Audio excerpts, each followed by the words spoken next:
இந்த வருடம் IPL போட்டியின் தொடக்கத்தில் பலம் வாய்ந்த அணி எது, எந்த அணி கோப்பையை அடிக்கப் போகிறது என்ற விவாதம் கிரிக்கெட் ரசிகர்களிடையே நடந்து கொண்டு இருந்தது. ஆன் பேப்பரில் எப்பவும் பலமான அணியாக இருக்கக்கூடிய கொல்கத்தா நைட் ரைடர்ஸ் அணிதான் இந்த வருடம் கோப்பையை அடிக்கப் போகிறது என கிரிக்கெட் வல்லுநர்கள் கூறினர். அது எப்படி கடந்த ஆண்டு IPL தொடரில் 7வது இடத்தில் இருந்த அணி திடீரென எப்படி கோப்பையை வெல்ல முடியும் என கேள்விகள் எழுப்பப்பட்டன. ஆனால் அதற்கு பின்னால் கம்பீர் என்னும் மாஸ்டர் மைண்ட் இருப்பதை யாரும் யோசிக்கவில்லை. கிரிக்கெட்டராக மட்டுமில்லை, ஆலோசகராகவும் என்னால் சாதிக்க முடியும் என கோப்பையை வென்று காட்டி கம்பேக் கொடுத்திருக்கிறார் கௌதம் கம்பீர். கொல்கத்தாவிற்கும் கம்பீருக்கும் இடையே இருக்கும் உறவை புரிந்து கொள்ள வேண்டுமெனில் KKRக்காக கம்பீர் படைத்த கடந்த கால ரெக்கார்டை நாம் கவனிக்க வேண்டும்.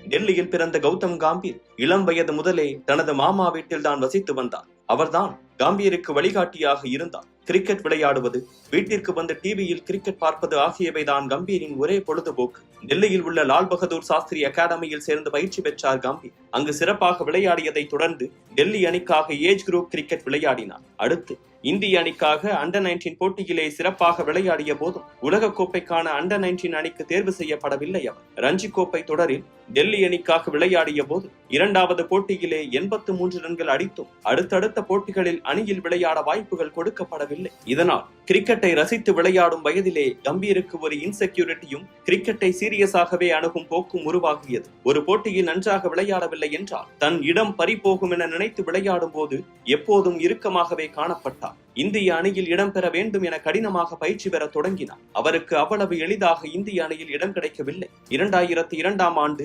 இந்தியா சுற்றுப்பயணம் வந்திருந்த ஜிம்பாப்வே அணியுடன் பயிற்சி ஆட்டத்தில் விளையாடிய போர்ட் பிரசிடென்ட் 11 அணியில் விளையாட வாய்ப்பு கிடைத்தது. அந்த போட்டியில் 218 ரன்கள் அடித்து அசத்தினார். இதனால் 2003ஆம் ஆண்டு பங்களாதேஷ் தென்னாப்பிரிக்காவுடன் நடந்த ODI ட்ரை சீரியஸில் இந்திய அணியில் வாய்ப்பு கிடைத்தது. சச்சின் இந்த தொடரில் இருந்து காயம் காரணமாக விலக அவருக்கு பதிலாக ஷேவாக்குடன் ஓபனிங் இறங்கினார். இந்த தொடரில் சுமாராகவே ஆடி 5 போட்டிகளில் 113 ரன்களை அடித்தார். இந்த தொடருக்கு அடுத்து பெரிதாக ஒரு நாள் அணியில் வாய்ப்பு கிடைக்கவில்லை. உள்ளூர் தொடரில் மொத்தமாக 5000 ரன்களுக்கு மேல் அடித்த பிறகே 2004ஆம் ஆண்டு இறுதியில் இந்திய டெஸ்ட் அணியில் வாய்ப்பு கிடைத்தது. அங்கு சரியாக விளையாடவில்லை என்றால் உள்ளூர் போட்டியில் அடித்த 5000 ரன்கள் எல்லாம் வீணாகிவிடும். மீண்டும் முதலில் இருந்து தொடங்க வேண்டும் என்று உணர்ந்தார் கம்பீர். அதனால் அந்த ஆண்டு நன்றாக விளையாடி 5 போட்டிகளில் 307 ரன்கள் அடித்தார். அதற்கடுத்து அவ்வப்போது இந்திய அணியில் வாய்ப்பு கிடைத்தது. கம்பீர் வந்த புதிதில் அதிகமாக LBW மூலம் அவுட் ஆகும் வீரராக இருந்தார். அதனால் டெஸ்டில் போதிய வாய்ப்பு வழங்கப்படவில்லை. வெஸ்ட் இண்டீஸ் உடனான ஒரு நாள் அணியிலிருந்து நீக்கப்பட்டதை தொடர்ந்து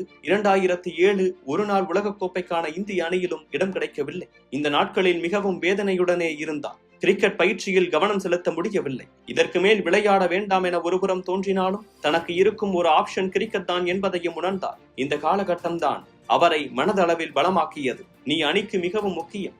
ஆங்கர் இன்னிங்ஸ் ஆடி அதே சமயம் அடித்து ஆடவும் முன்னால் முடியும் என இந்திய அணியின் பயிற்சியாளர் கேரி கிறிஸ்டன் பேசிய வார்த்தைகள் அவரை மேலும் உற்சாகப்படுத்தின. தன்னை இன்னும் நன்றாக வளர்த்தெடுத்தால் தேர்வுக்குழுவால் புறக்கணிக்க முடியாது என உணர்ந்தார் கம்பீர். தன் டெக்னிக்கை சரி செய்ய இந்திய முன்னாள் வீரர் பார்த்தசாரதி சர்மாவை அணுகினார். பந்தை அருகிலிருந்து எரிய சொல்லி பேட் இல்லாமல் ஃபுட்வொர்க்கை மேம்படுத்தி தலையை நிலையாக வைப்பதற்கு பயிற்சியும் செய்தார். தொடர்ந்து இது போன்ற இன்னும் பல பயிற்சிகள் செய்து அதிகமாக கிரீஸை விட்டு வெளியில் வந்து ஆடியும் LBW ஆவதை தடுத்தார். இதைத் தொடர்ந்து ரஞ்சி கோப்பையில் சிறப்பாக விளையாட பங்களாதேஷ் உடனான தொடரில் வாய்ப்பு கிடைத்தது. அங்கும் நன்றாக விளையாடி சதமடித்தார் கம்பீர். இதனால் 2007 T20 உலகக்கோப்பை தொடரில் இந்திய அணியில் விளையாட வாய்ப்பு கிடைத்தது அவருக்கு.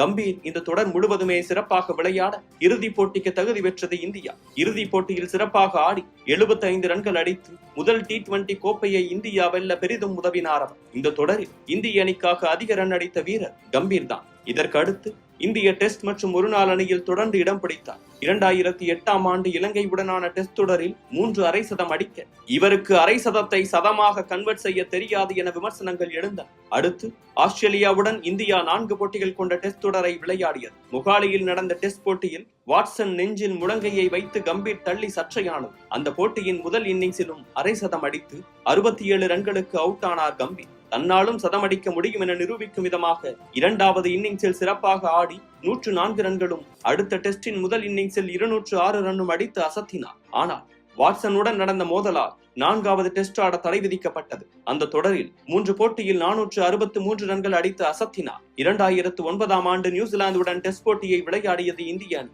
முதல் பேட்டிங்கில் 619 ரன்கள் அடித்து முதல் இன்னிங்ஸில் மாஸ் காட்டியது. அடுத்து பேட்டிங் ஆடிய இந்திய அணி 305 ரன்கள் மட்டுமே அடிக்க ஃபாலோவன் ஆகி இந்தியாவே 2வது இன்னிங்ஸ் ஆடியது. கிட்டத்தட்ட 180 ஓவர் ஆடி 436 பந்துகள் பிடித்து 137 ரன்கள் அடித்து 643 நிமிடங்கள் தாக்கு பிடித்து இந்திய அணி போட்டியை டிரா செய்ய உதவினார் காம்பீர். இதற்கு பிறகு வாழ்நாளில் நான் பார்த்த சிறந்த டெஸ்ட் இன்னிங்ஸ் இதுதான் என VVS லட்சுமண் பாராட்டினார். கவாஸ்கருக்கு அடுத்து இந்தியாவுக்கான சிறந்த டெஸ்ட் ஓபனர் கம்பீர் தான் என சேவாக் புகழ்ந்தார். அடுத்து நடந்த டெஸ்ட் போட்டிகளிலும் தொடர்ந்து 5 சதம் அடித்து டெஸ்ட் தரவரிசையில் முதலிடமும் பிடித்தார். இதையடுத்து இந்தியாவுக்காக சில போட்டிகளில் கேப்டனாகவும் நியமிக்கப்பட்டார். 2011ஆம் ஆண்டு உலகக்கோப்பை இந்தியாவில் நடைபெற்றது. அந்த தொடர் முழுவதும் கம்பீரின் பெர்ஃபார்மன்ஸ் சிறப்பாக இருந்தது. இறுதிப் போட்டியில் இந்தியாவுக்கு 275 ரன்கள் டார்கெட் செட் செய்தது இலங்கை. சச்சினும் சேவாக்கும் விரைவில் ஆட்டம் இழக்க கோலியுடனும் தோனியுடனும் பார்ட்னர்ஷிப் அமைத்து இந்திய அணி கோப்பையை வெல்ல பெரிதும் உதவினார். இந்த போட்டியில் 97 ரன்கள் அடித்தார் கம்பீர். இந்த உலக கோப்பையில் சச்சினுக்கு அடுத்து அதிக ரன் அடித்த இந்திய வீரர் கம்பீர் தான். தொடர்ந்து சில காலம் இந்திய அணியில் விளையாடியவருக்கு ஃபார்ம் அவுட் காரணமாக 2012க்கு பிறகு பெரிதாக இந்திய அணியில் வாய்ப்பு கிடைக்கவில்லை. 2018ஆம் ஆண்டு அனைத்து ஃபார்மட்களிலும் ஓய்வை அறிவித்தார் கம்பீர். அவர் விளையாடிய சமயத்தில் இந்தியா வென்ற 2 உலகக்கோப்பை தொடர் முழுக்க சிறப்பாக விளையாடியதோடு இறுதிப் போட்டியிலும் இந்திய அணிக்காக அதிக ரன் அடித்த வீரர் கம்பீர் தான். அந்த 2 இறுதிப் போட்டியிலும் கம்பீருக்கு ஆட்டநாயகன் விருது கூட கிடைக்கவில்லை. கௌதம் கம்பீர் ஒரு அன்சங் ஹீரோ, தன்னடமற்ற வீரர், சிறந்த டீம் பிளேயர். ரசிகர்கள் மற்றும் எக்ஸ்பர்ட்ஸால் இந்தியாவில் மிக தவறாக புரிந்து கொள்ளப்பட்ட ஒரு வீரர் உண்டென்றால் அது கம்பீர் தான் என ரவிச்சந்திரன் அஸ்வின் சொன்னார். அது உண்மையும் கூட. மிடில் ஆர்டரில் சொதப்பி வந்த சுனில் நரேனை ஓப்பனிங் அனுப்பியது, வெங்கடேஷ் ஐயருக்கு சரியான ரோல் கொடுத்தது, டாப் கிளாஸ் பவுலரான ஸ்டார்க்கை ஏலத்தில் எடுத்தது, வைபவ் அரோரா, ஹர்ஷித் ராணா போன்ற இளம் பவுலர்களின் திறமையை கண்டறிந்து அதை பயன்படுத்தியது என கொல்கத்தா அணியினை பலமாக செதுக்கி இருக்கிறார். இதற்கு பின்னால் அபிஷேக் நாயர், பரத் அருண், சந்திரகாந்த் பண்டிட் போன்றவர்களின் உழைப்பு இருந்தாலும் அதை ஒரு சேர ஒருங்கிணைத்து வெற்றியை பெற்றுக் கொடுத்திருக்கிறார் கம்பீர். இந்திய அணிக்காக அடுத்த தலைமை பயிற்சியாளர் பதவிக்கு கௌதம் கம்பீரின் பெயரும் அடிபடுகிறது என்ற தகவலும் வெளிவர தொடங்கி இருக்கிறது. பேட்ஸ்மேனாக சிறந்த டீம் மேனாக சாதித்த கம்பீர் தனது செகண்ட் இன்னிங்ஸில் இந்திய அணியின் தலைமை பயிற்சியாளராகவும் கலக்குவாரா என்பதை பொறுத்திருந்து பார்க்கலாம்.